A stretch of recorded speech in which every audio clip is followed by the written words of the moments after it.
বানিয়ে ফেললাম ছোলার ছাতুর লাড্ডু। হ্যালো বন্ধুরা, কেমন আছো সবাই? আশা করি সবাই খুব ভালো আছো। কখনো সখনো আমাদের টুকটাক খেতে ইচ্ছা করে, বিশেষ করে বাড়িতে থাকলে যখন তখন মনে হয় কি খাবো। তো চকলেট চিপস খাওয়ার থেকেও একটা হেলদি কিছু খাওয়া সবসময়তেই আমি আগে প্রাধান্য দিই। রেসিপিটা বানানোর আগে তোমাদেরকে আজকে একটা রিভিউ দিচ্ছি। এটা হচ্ছে আমার ওয়াশিং গ্লাভস, মানে আমি যখন এই ঠান্ডার মধ্যে বাসন মাজি তখন আমি এই গ্লাভসটা পরে মাজি। এই গ্লাভসটা অনেকেই মনে করতে পারো যে হয়তো জল ঢোকে বা অতটা কাজের নয়। এটা আমি 2 বছর ধরে ইউজ করছি, তোমাদেরকে পরে দেখাচ্ছি। দেখো, এটা কিন্তু সোয়েটারের ওপর দিয়েই আমি পরছি, সোয়েটার তুলে পরছি না। গ্লাভসটা সব থেকে যেটা বেশি ভালো লাগে, ভেতরে একটা উলেন কাপড় আছে। এর ফলে হাতটা শুধু জল লাগবে না তাই নয়, গরমও থাকবে। আগের বছর থেকেই এটা ইউজ করছি, শুধুমাত্র শীতকালে ইউজ করি, অন্য সময় তো করার প্রয়োজন হয় না। শীতকালে কি হয়, বাসন মাজতে গেলে হাতে ঠান্ডা তো লাগেই, তার থেকে যেটা বেশি প্রবলেম হয় হাতের চামড়াগুলো আমার কেমন ফেটে যায়। তো সেই জন্য এটা ইউজ করি। এইটা আমার জন্য অনেকটাই বড়, কারণ আমার আঙুলগুলো খুবই ছোট তো। কিন্তু তোমরা যদি পরো হয়তো তোমাদের এটা অনেকটা ফিটিংস হবে। তবু দেখো, আমি তোমাদের দেখাচ্ছি। সব বাসন কিন্তু আমি মেজে ফেলছি এটা দিয়ে। কেউ যদি কাপড় কাচো, কাপড় কাচার সময়ও এটা পরে নিতে পারো, খুবই কাজের।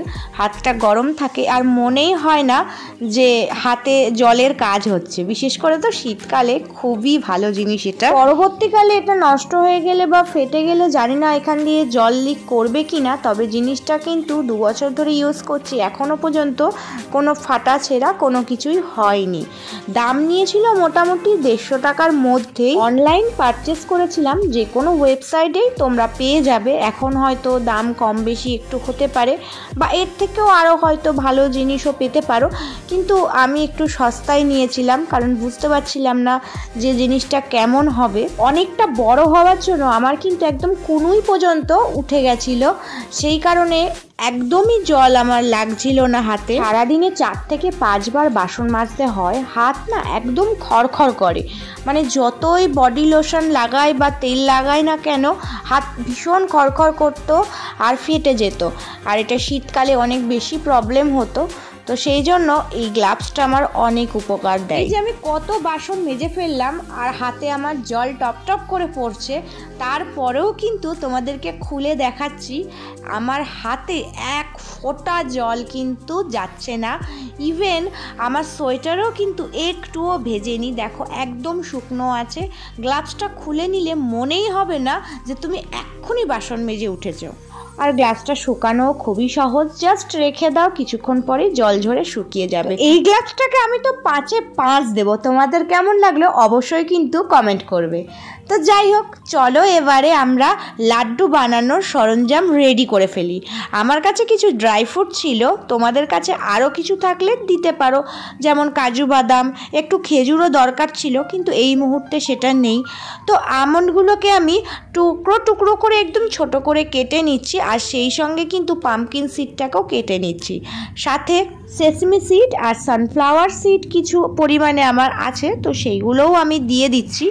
মানে এই লাড্ডুটা পুরো হেলদি হবে আর ড্রাই ফ্রুটে একদম ঠাসা হবে।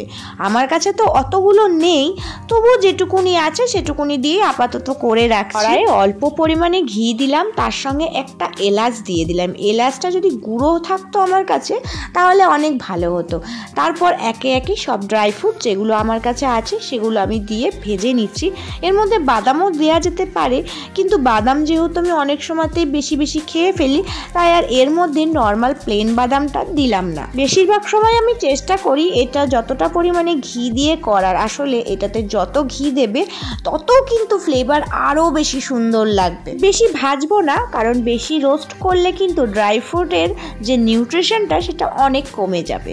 তাই হালকা একটু রোস্ট করে নিলাম, আর তারপরে এই যে ছাতুটা দিয়ে আবার কিন্তু একটু নাড়াচাড়া করে ভেজে নেব। কি সুন্দর একটা ফ্লেভার দিচ্ছে, তোমাদেরকে বলে বোঝাতে পারবো না। বিশেষ করে ছাতুটা কিন্তু আমার অরিজিনাল, কোনো দোকানের কেনা ছাতু নয়, একদম ঘানি থেকে ভাঙিয়ে আনা অরিজিনাল ছোলার ছাতু। অনেক সময় কি হয় না, বাচ্চারা টিফিন খেতে চায় না, তো যদি দুটো লাড্ডু দিয়ে দেওয়া হয় টিফিনে, তো দুটো লাড্ডু খেয়ে জল খেলে একদম পেট ভরে যায় আর তারপর অনেকক্ষণ খিদে পায় না।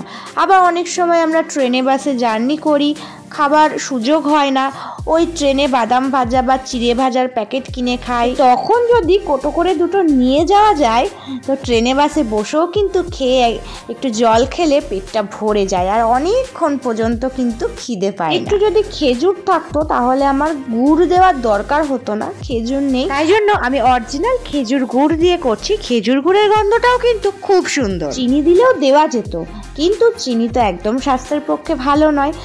তো আমি এই গরম জল দিয়ে একটু একটু করে টোটাল কিন্তু যেমনভাবে আটা মাখে সেরকমভাবে কিন্তু নাড়িয়ে চালিয়ে নেব, আর হাত থামানো যাবে না, কন্টিনিউ কিন্তু নাড়াতে থাকতে হবে, কারণ ঠান্ডা হয়ে গেলে এটা আর কিন্তু ভালো মতন গোল হবে না। তাই গরম থাকতে থাকতেই এটাকে গোল করে নিতে হবে, ওই আটার লেচির মতন করে গোল করে করে পাকিয়ে রাখতে হবে। তোমরা চাইলে এরপরে কিন্তু একটুখানি ভেজেও নিতে পারো লাড্ডুটা, তাহলে কিন্তু আরও বেশি টেস্টি লাগে। কিন্তু আমার কাছে টেস্টির থেকেও হেলদিটা বেশি ইম্পর্টেন্ট, সেই জন্য আমি এইভাবেই রেখে দেবো। আর ফ্রিজে এরকমভাবে রাখলে প্রায় 20-25 দিন, 1 মাস তো আরামসে চলে যাবে। শুকনো লাগলে একটু একটু করে ঘি দিয়ে নিতে হবে, তাহলে কিন্তু জিনিসটা ভালো গোল করা যাবে। আর একদম আটার মতনই মাখবে তোমরা, আটার মতনই গোল করবে।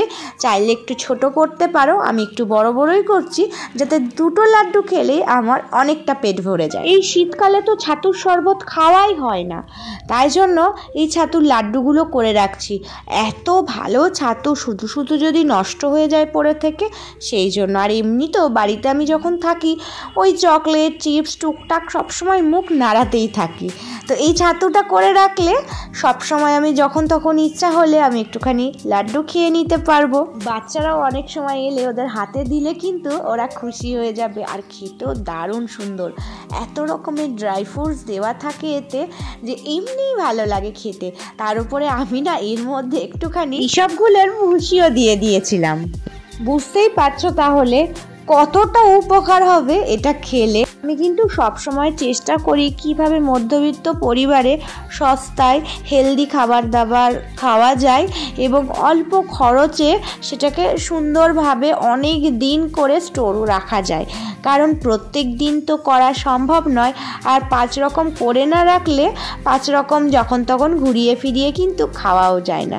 তো এই যে আমার লাড্ডু রেডি হয়ে গেছে, দাঁড়াও এবার একটুখানি খেয়ে দেখি কেমন হয়েছে। এর মধ্যে তোমরা আখরোটও দিতে পারো। তো দেখো ভাঙার পরে প্রচুর ছোট ছোট ড্রাই ফ্রুটের টুকরো তোমরা দেখতে পাবে, খেতেও কিন্তু অসাধারণ সুন্দর লাগছিল। তবে এটা যদি আবার ঘি দিয়ে ভাজা হতো তাহলে কিন্তু আরও সুন্দর লাগতো। এখন আসি, দেখা হচ্ছে পরের ভিডিওতে। Bye bye.